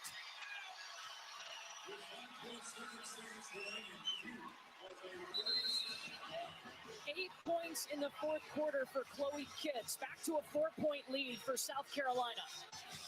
Now for South Carolina to close this out, they have got to just defend without foul. Give up. It's basically a catch and shoot it. That's all you got time for. So much on the line. You could feel the pressure even before these teams stepped into the arena today. South Carolina trying to get to a 5th straight Final Four. It's been 19 years since Duke has been there. And with just 5.7 left on the clock, it's going to be really tough for Duke to get back there. Well, we saw South Carolina make a mistake at the end of that Maryland game, fouling. Right now, look, you just need to stand still.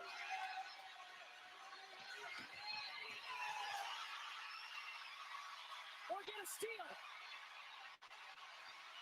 And the repeat run continues. First, I just want to thank the Birmingham region and all the people that poured into this regional site. Everybody felt welcome. from our hotel to just walking around the street to being in this arena, really felt welcoming to our game. And then just congratulate Duke on a great season and a hell of a basketball game. It's unfortunate that one of us had to win and one of us had to lose, but it wasn't from working super hard trying to get it done. Okay, we'll take questions for the players. We'll begin right here. Cameron T with The Athletic. Chloe, this is for you. I saw you after the game walking around talking to all the South Carolina fans. I think you were hugging, taking pictures with even some of the kids who were in the stands. Between embracing that moment and, in the fourth quarter, you had 8 of your 14 and be 4 free throws. Just kind of put into words what it's like embracing this moment on the court and also with the fans there as well. Fan-wise, the fans mean so much to me. Those little girls and little boys, they look up to us, and just watching Coach throughout my years here go and really try and say hi and take a picture with everyone, it made me feel like I need to actually do that more. So I feel like that's why I've been doing that more. And then the points, I just made my free throws when it mattered, and then made a few layups, but the free throws were, scary, but yeah. Go to the front left. David Cloninger, Post and Courier. Bree, you had the charge, and then you caught the air ball for the three-pointer of their last shot. Most nerve-wracking 20 or so seconds of your life or career? I'd definitely say, yeah. It was great because when I got that charge, our Coach Mary, came up to me and she was like, it's okay. It's all right. You have to get the defensive stop. And I was like, okay, let me just turn the page as quick as possible because I was about to have a meltdown. I ain't gonna lie. But, I just put the page and I was ready to catch that rebound. And did. To the right.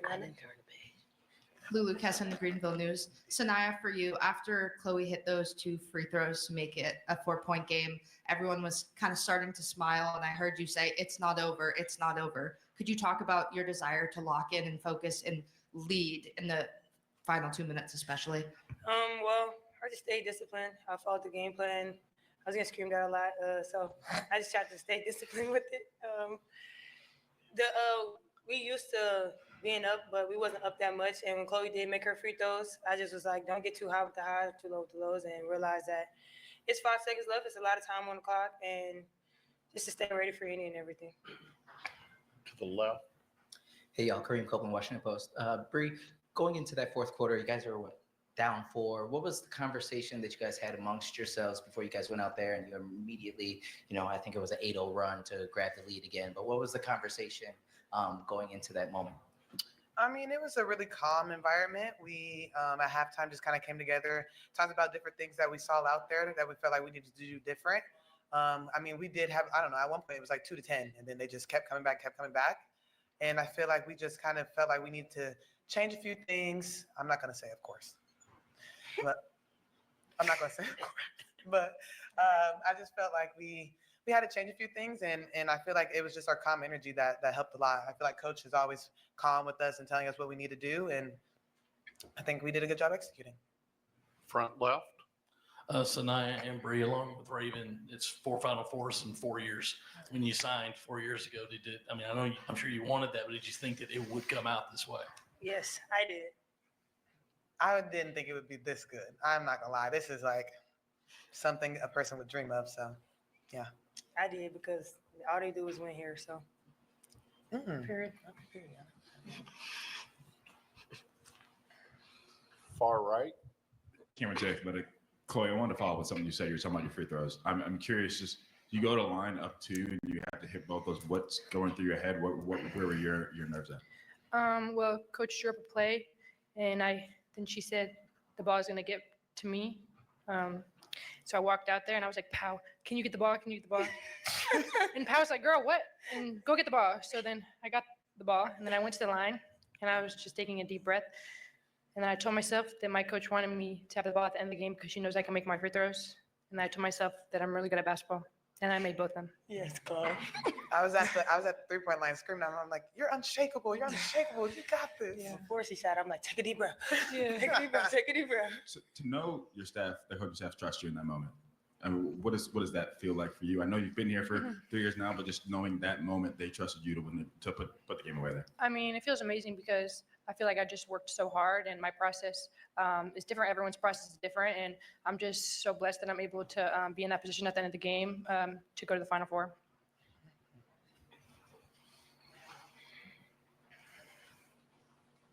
Front left. If all of y'all could touch on this, how big was Powell, especially heating up late in the third quarter when it seemed like it was really working so hard to get a shot, and then she hit those 2 jumpers and kind of kept going in the fourth? She was really big. I mean, I told her every time I pass it to her, I said, don't be afraid to shoot that mid-range. Like, they send it 2 to you or send 2 to me. Shoot that mid-range because it's quick. You got a quick release. She was big, real big. Very big. Yeah, that was much needed, and we're happy that she made those shots for us. It also kind of calmed us down. Yes.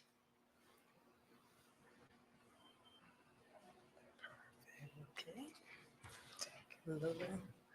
Far right. Sorry, Chloe, just 2 quick follow-ups for you. One, I saw Fagan kind of look at you and tell you to take that deep breath. What has her leadership been like, especially today? And 2, it's pretty obvious to see where your dad is standing during the games, and he seems to look at you. I can't tell if you avoid eye contact with him just before those free throws, especially. What do you think was going through his head, and did you look at him? I do avoid him a lot during the game, but I've been actually starting to look at him more because he'd just be saying the right stuff at the right time. I didn't look at him before the free throws because I was scared. But Sanaya, I mean, her leadership means so much. I mean, she's such a big vocal voice out there, and I'm just so proud of how she played today and how she's been playing. And yeah. Any more questions? Okay, ladies, you're dismissed. Thank you. Bye-bye.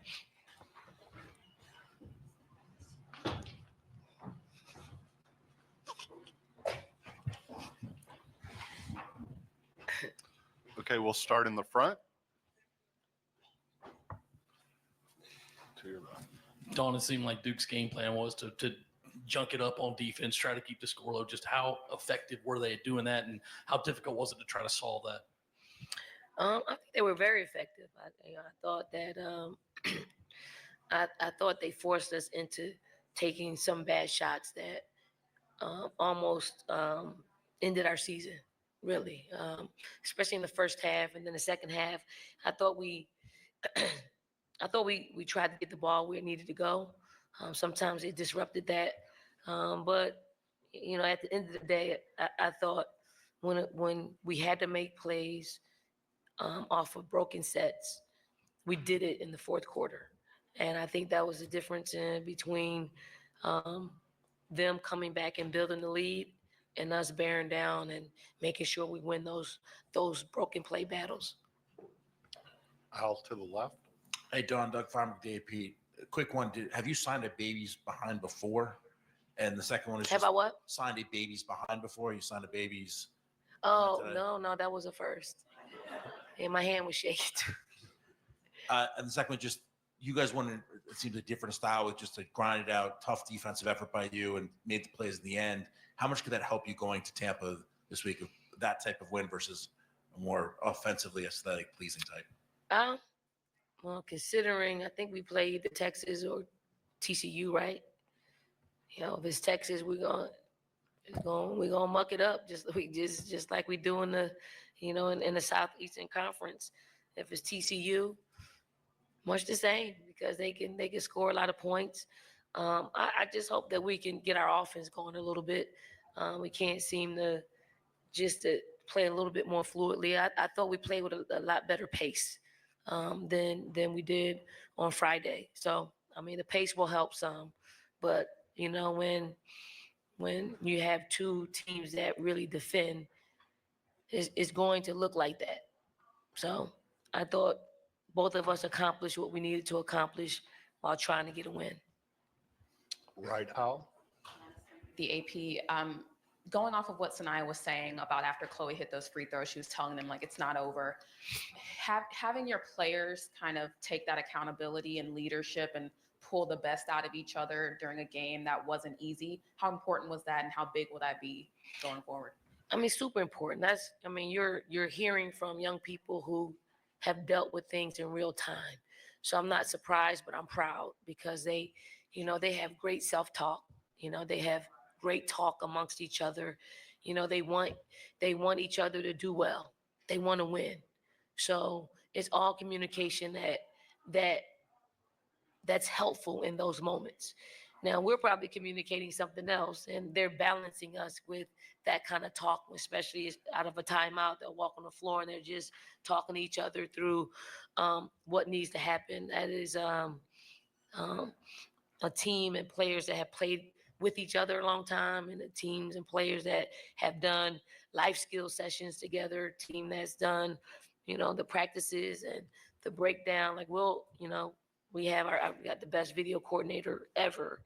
Like real time, they want to see where they made a mistake in practice, and we'll walk over and we'll look at it and we'll say, hey, and then they'll say, hey, I was out of place, I was wrong, or looks like I was right this time. So it's great that we could have those things, impact actually real time game time, and we're in those situations.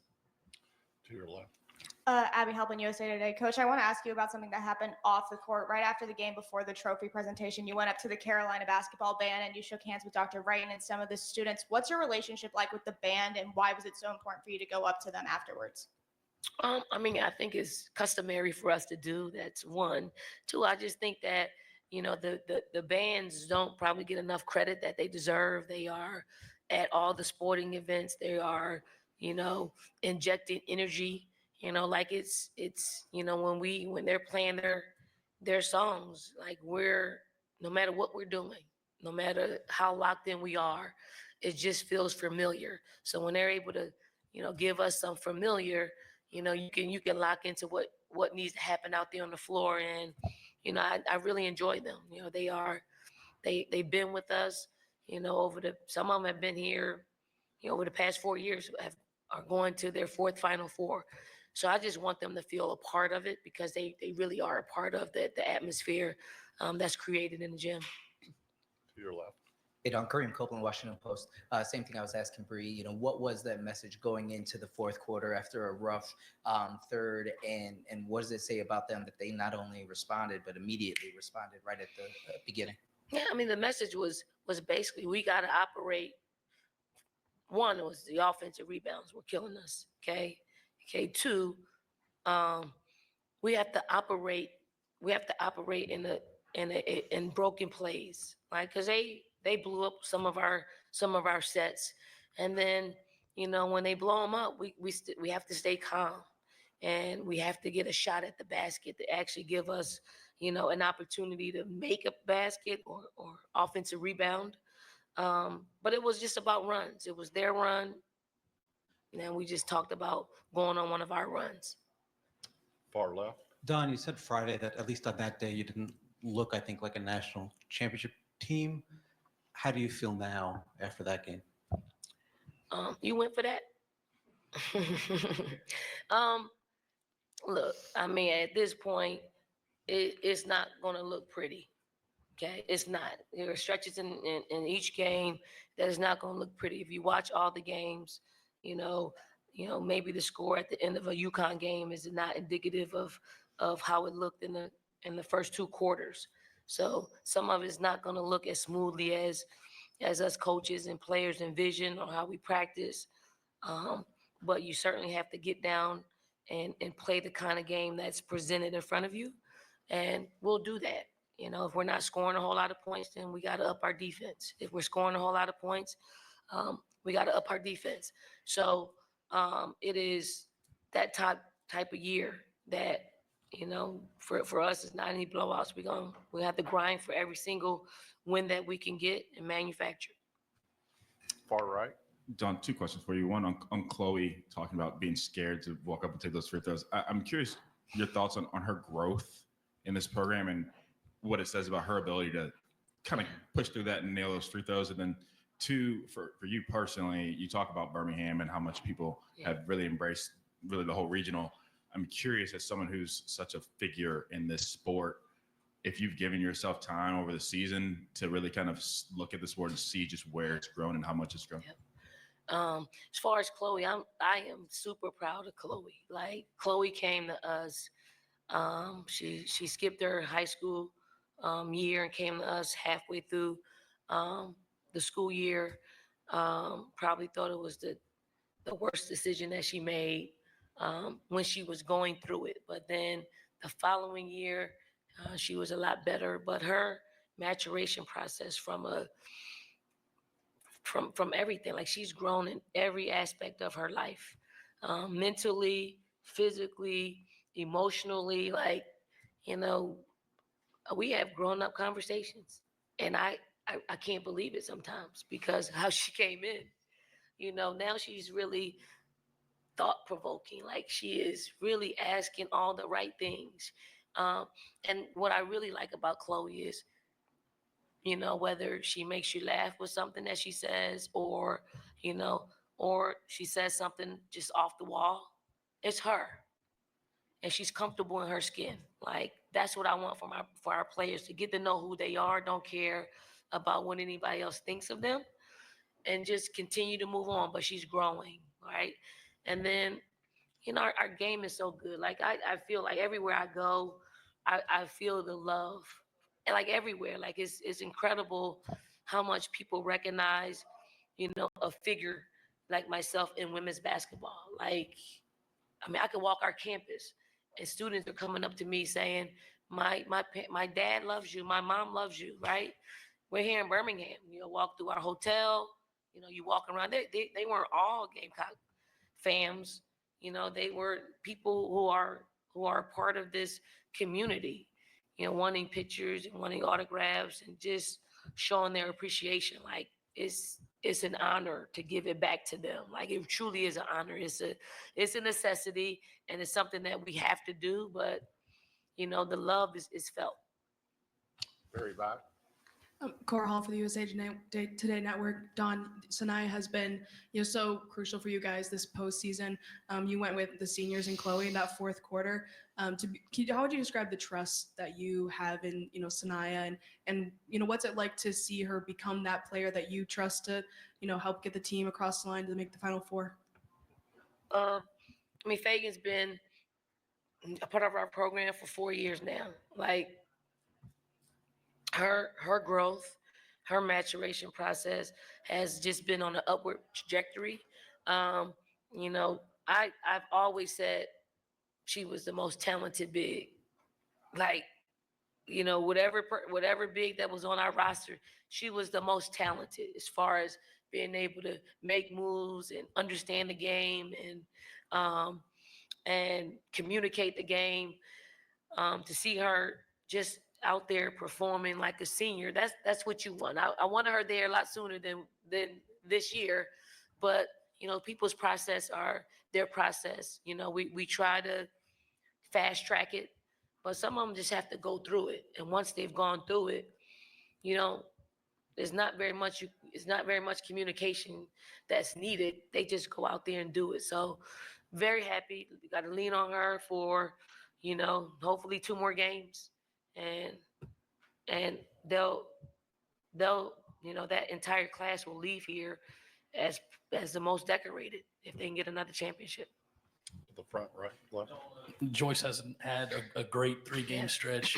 Just what's the mentality there? How do you kind of treat that going into this Final Four? 'Cause, she is your lead scorer, but she seems to have kind of struggled.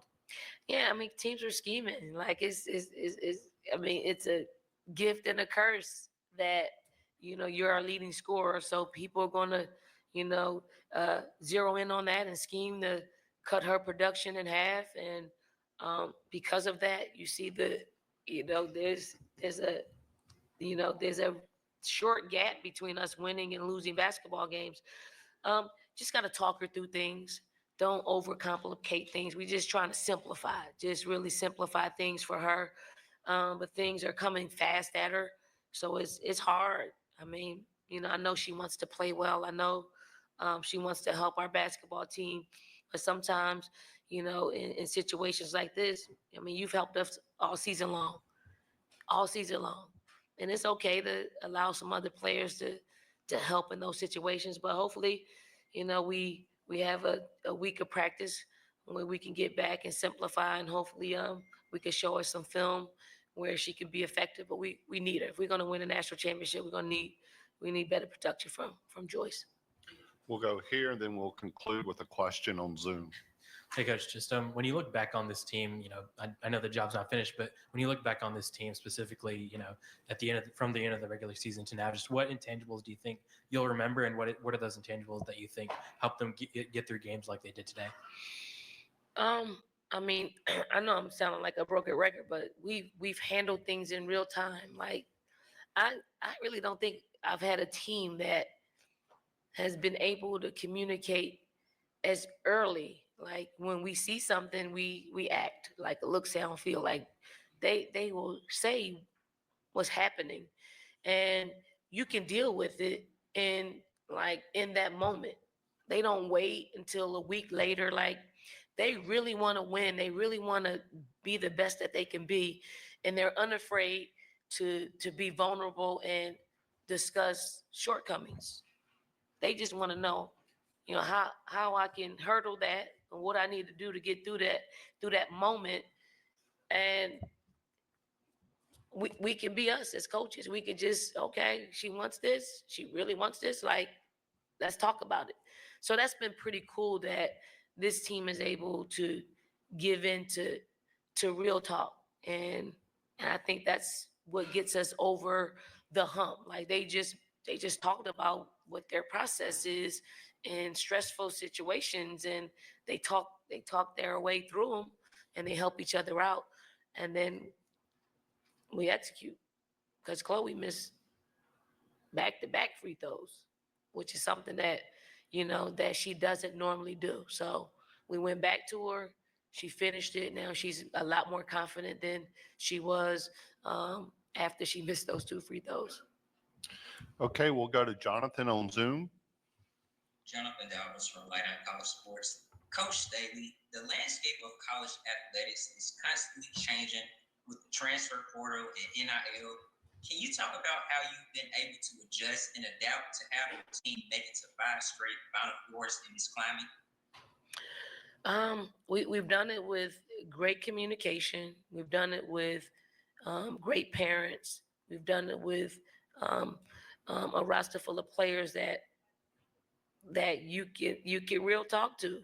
Like, I don't think we're paying the most in the NIL space, but I don't even know if it's fair, to be quite honest. It's what it is, and then I just think that the state of our game is forever changing, and although with the revenue sharing coming up, it's supposed to streamline things, but we're right in the middle of